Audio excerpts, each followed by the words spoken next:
सुदेश महतो के साथ में अगर जयराम महतो भी आ जाते हैं तो यहाँ ये आंदोलन और बड़ा रूप लेता हुआ दिखाई पड़ेगा। यानी कि सरकार को घेरना फिर कह सकते हैं इस आंदोलन के जरिए आसान होता हुआ दिखाई पड़ेगा होने वाला। ऐसे में बीजेपी जो इस उम्मीद में है कि भाई किसी भी तरह से इस सीट के ऊपर अपना जो परचम है वो लहराया जाए, फहराया जाए। ऐसे में तमाम तरह की रणनीति यहाँ पर बनती हुई दिखाई पड़ रही है। जयराम महतो की बात करें, उनकी पार्टी ने, उनके प्रत्याशी ने इस सीट के ऊपर कम से कम 8,000 के बीजेपी में जाने का फैसला किया और बीजेपी में वो अब है भी। लेकिन क्या वाकई में बीजेपी के अंदर आकर उनको वो तवज्जो मिलती हुई दिखाई पड़ रही है? आपने देखा जिस तरह से बीजेपी ने अपना कार्यकारी अध्यक्ष चुना है आदित्य साहू के रूप में, तो सवाल ये उठता है कि क्या ये नाम चंपई सोरेन का।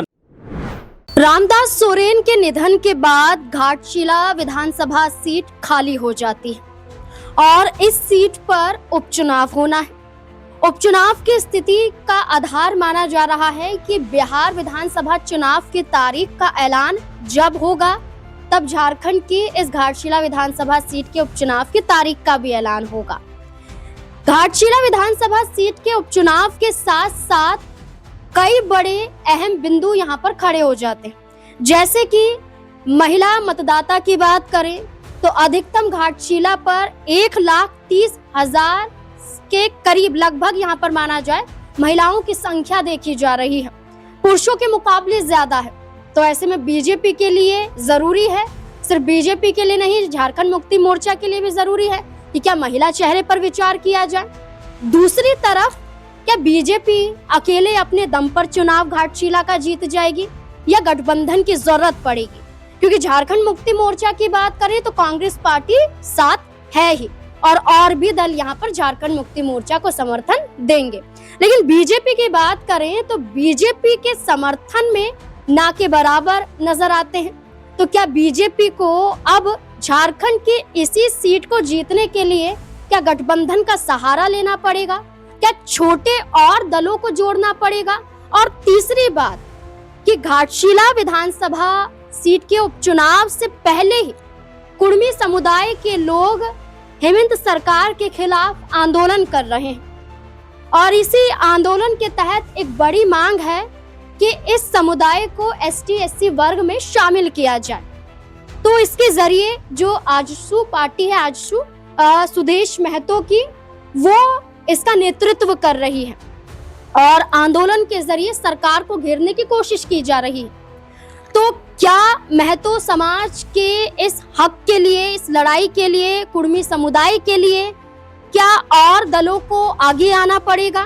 क्योंकि एक पोस्टर झारखंड में वायरल हो रहा है। इस पोस्टर में सुदेश महतो के साथ जयराम महतो भी नजर आ रहे हैं और कहा जा रहा है कि 8 अक्टूबर को एक बड़ा आंदोलन होने वाला है। तो ये 3 बिंदु हैं कि क्या इसका असर उपचुनाव पर पड़ता हुआ नजर आएगा।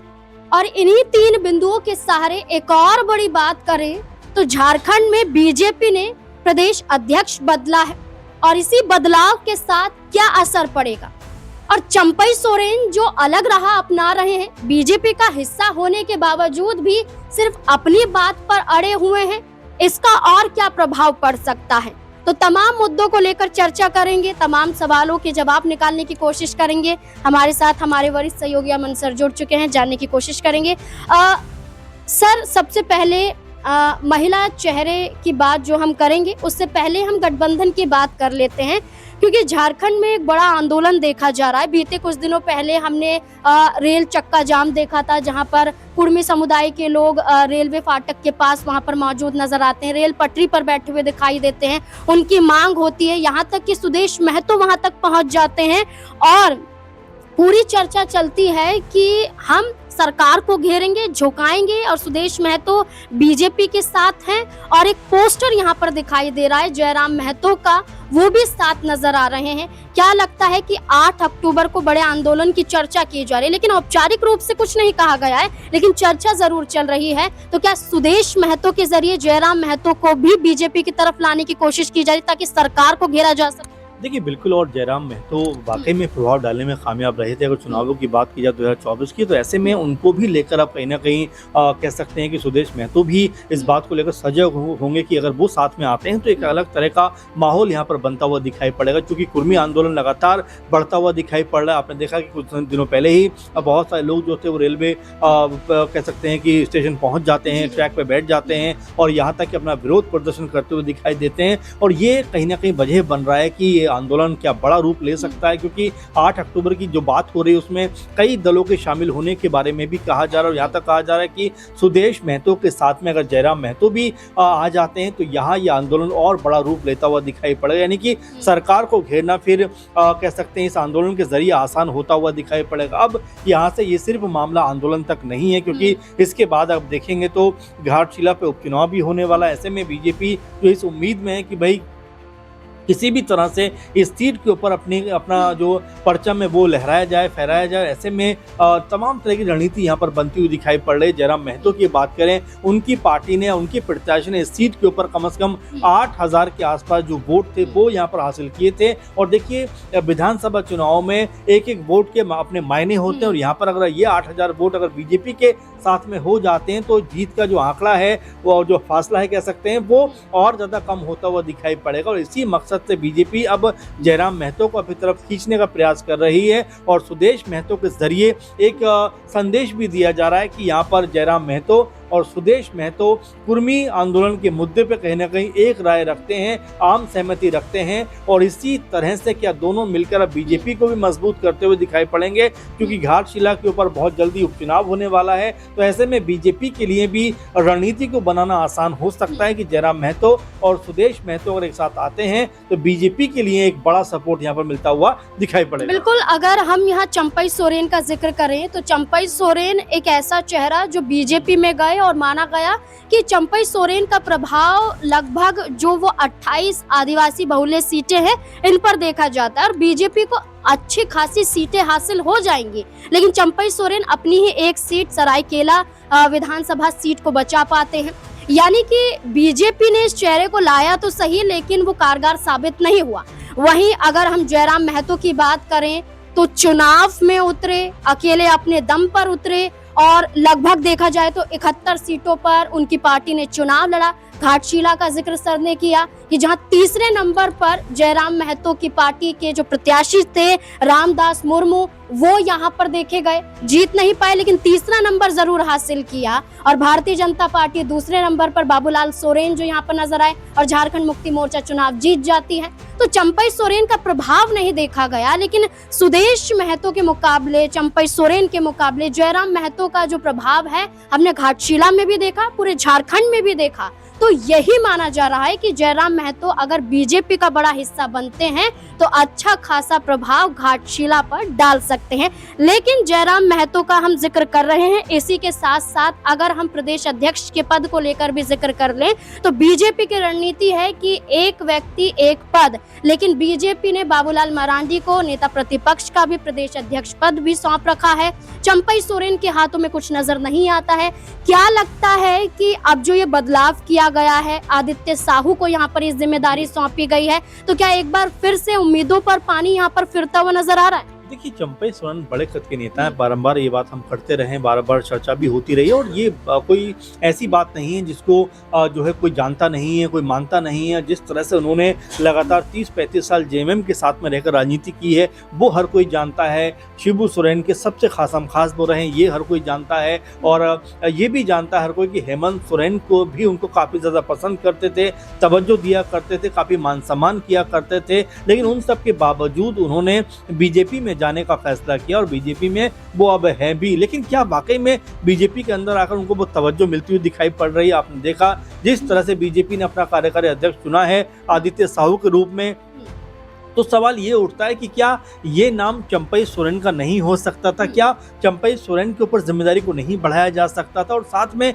जिस तरह से देखा जा रहा है कि अभी तक उनके बेटे के नाम को भी कोई कंफर्मेशन नहीं मिली है कि वो चुनाव लड़ेंगे या नहीं लड़ेंगे, जबकि चंपई सोरेन लगातार पोस्ट पे पोस्ट कर रहे हैं, लगातार घाटशिला को लेकर तमाम सारी बातें कर रहे हैं। लेकिन बीजेपी की तरफ से अभी तक एक बार भी ये नहीं कहा गया है कि भाई इस सीट के ऊपर बाबूलाल सोरेन भी जो प्रत्याशियों की लिस्ट है उसकी रेस में है। तो आप समझ सकते हैं कि चंपई सोरेन को क्या बीजेपी यहाँ पर दरकिनार करने का प्रयास कर रही है, और साथ में चंपई सोरेन का क्या रुख रहने वाला है। क्या उनको भी अब लग रहा है कि भाई बीजेपी के अंदर वो हैं, तो बीजेपी में वो चल तो रहे हैं, लेकिन जिस तरह का पद और कद उनको मिलना चाहिए वो बीजेपी में नजर नहीं आता है। तो क्या उनका भी फैसला कुछ और होता हुआ दिखाई पड़ेगा, क्योंकि आत्मसम्मान की लड़ाई के चलते ही उन्होंने जेएमएम को अलविदा कह दिया था। तो क्या बीजेपी के साथ भी वैसा करते हुए नजर आएंगे? अच्छा सर, महिला चेहरे का जिक्र किया जा रहा है, और यहाँ पर महिलाओं की बात करें तो यहाँ पर मीरा मुंडा और सीता सोरेन की बेटी जयश्री का नाम आता है, और इसके अलावा सुनीता देवदूत का नाम आता है। तो दर्शकों की हमारी भी मांग है कि किसी महिला चेहरे को ही उतारना चाहिए। क्या लगता है क्या होगा? देखिए बिल्कुल, और बीजेपी लगातार इस बात को लेकर कहती भी रही है कि भाई महिलाओं की भागीदारी बढ़नी चाहिए। तो क्या यहाँ पर एक बड़ा उलटफेर होता हुआ दिखाई पड़ेगा बीजेपी की तरफ से कि भाई भले ही 4-5 नामों के ऊपर चर्चा है, चाहे आप बाबूलाल सोरेन की बात करें, चाहे रामेश हंसदा की बात करें, चाहे लखन की बात करें या और नामों की बात करें, इनकी चर्चा तो है, लेकिन इन नामों के साथ साथ में 3-4 नाम महिलाओं के ऐसे भी हैं जो परस्पर साथ में चलते हुए दिखाई पड़ रहे हैं। चाहे डॉक्टर सुनीता देवदूत सोरेन की बात आप कर लें, उनको लेकर भी लगातार चर्चा है कि भाई जिस तरह से सोशल कनेक्टिविटी उनकी है, जिस तरह से लोगों के बीच में वो समाज सेवा करती हैं, लोगों को जोड़ने का काम करती हैं बीजेपी से, क्या उनका भी यहाँ पर टिकट बनता है, इसको लेकर भी लगातार चर्चा हो रही है। साथ में सीता सोरेन का और उनकी बेटियों का भी नाम कहीं ना कहीं निकल के सामने आ रहा है कि क्या बीजेपी सीता सोरेन को मौका दे सकती है एक बार फिर, या फिर उनकी बेटी जो जयश्री सोरेन है उनको यहाँ पर मौका दिया जा सकता है। और साथ में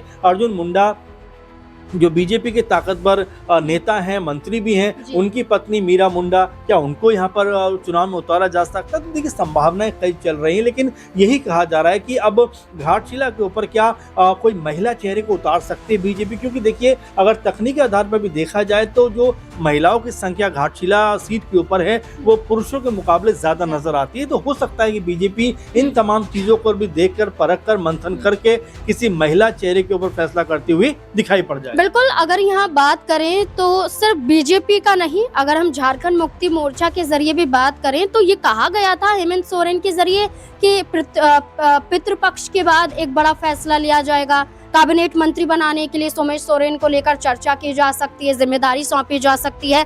लेकिन यहाँ पर समय बीत गया, पितृपक्ष भी चला गया, यहाँ पर दशहरा भी बीत गया, लेकिन कोई फैसला नहीं लिया गया। और झारखंड मुक्ति मोर्चा के जरिए उनके जो प्रवक्ता हैं वो कहते हैं कि सही समय आने पर सही फैसला लिया जाएगा। और झारखंड मुक्ति मोर्चा में लक्ष्मण टुडू भी हैं, तो क्या उन पर फैसला लिया जा सकता है? क्या सोमेश सोरेन पर अभी विराम लगाया जा सकता है, या फिर यहाँ पर रामदास सोरेन की पत्नी को मौका दिया जा सकता है? तो सूरजमणि की बात करें, उनको मौका दिया जा सकता है। तो यही चर्चाएं चल रही हैं कि अगर बीजेपी किसी महिला चेहरा को उतारेगी तो क्या झारखंड मुक्ति मोर्चा भी इसी इंतजार में है कि हम भी सोमेश सोरेन की बजाय किसी और चेहरे की तलाश करें? अब देखना होगा, क्योंकि लड़ाई यहाँ पर दिलचस्प नजर आ रही है। और भारतीय जनता पार्टी के समक्ष ये भी माना जा रहा है कि अगर जयराम महतो बढ़ते हैं तो उनकी खुद की ताकत भी बढ़ेगी, और जिस लड़ाई के लिए सुदेश महतो और जयराम महतो कुर्मी समुदाय के लिए आगे आ रहे हैं, इसको लड़ने के लिए भी और यहाँ पर मजबूती मिलती हुई दिखाई देगी। अब देखना होगा कि अगर वो आते हैं तो प्रभाव चंपई सोरेन, बाबूलाल सोरेन पर पड़ेगा या फिर नहीं, क्योंकि है तो वो विपक्ष का ही चेहरा, गए भारतीय जनता पार्टी में है। लेकिन आज भी मान सम्मान की बात करें तो ना के बराबर चंपई सोरेन और उनके बेटे को दिखाई देता है। अब आपको क्या लगता है इस पूरे मुद्दे को लेकर कि आखिरकार क्या फैसला दोनों पार्टियों की तरफ से लिया जाएगा? अपनी राय कमेंट सेक्शन में जरूर दें। धन्यवाद।